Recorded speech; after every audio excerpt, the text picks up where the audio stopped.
Dikutip dari CNBC Indonesia, PT PAL Indonesia sudah mampu memproduksi kapal selam KRI 405 Alugoro yang merupakan kerjasama dengan Korea Selatan. Saat bersamaan, Korsel dan Indonesia juga sedang memproses proyek bersama pembangunan dan produksi bersama pesawat tempur canggih generasi 4.5 yang dinamai Proyek Korean Fighter Experiment atau Indonesia Fighter Experiment.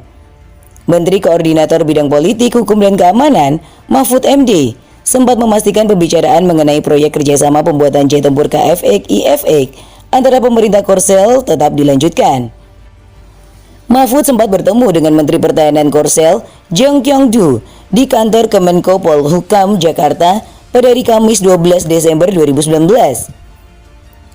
Ia mengatakan Menhan Korsel sengaja datang ke Indonesia untuk menemui Menhan Prabowo Subianto. Menurutnya, kunjungan itu bertujuan untuk melanjutkan kerjasama proyek tersebut. Mahfud mengatakan saat ini kedua negara masih dalam proses negosiasi untuk melanjutkan proyek tersebut.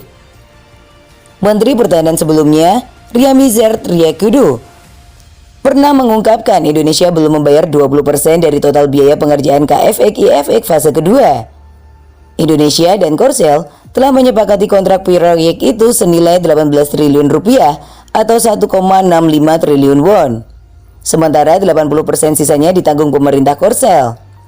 Total dana yang dikeluarkan kedua negara untuk penggarapan fase kedua ini sebanyak 8,6 triliun won.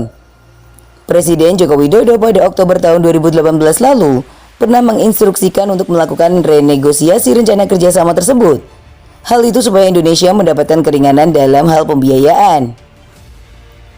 Pada November 2018, Kepala Program KF-IF dari PT DI, Heri Yansyah, sempat bercerita seperti dikutip dari detik.com soal asal mula proyek ini. Proyek ini dimulai dengan letter of intent antara Indonesia dan Korsel yang ditandatangani pada tahun 2009. Selanjutnya pada 2010 ada MOU 2010 yang diteken kedua Menteri Pertahanan di hadapan Presiden.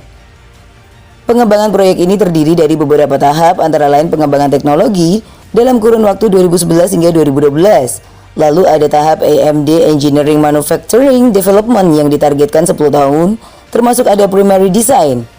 Pada 2021 ditargetkan ada prototipe pertama dari rencana 6 prototipe yang terbang. Ada 2 prototipe yang tidak terbang. Namun dengan adanya penundaan, jadwal tersebut bisa berubah. Semoga seperti kapal selam, proyek ini juga bisa berhasil.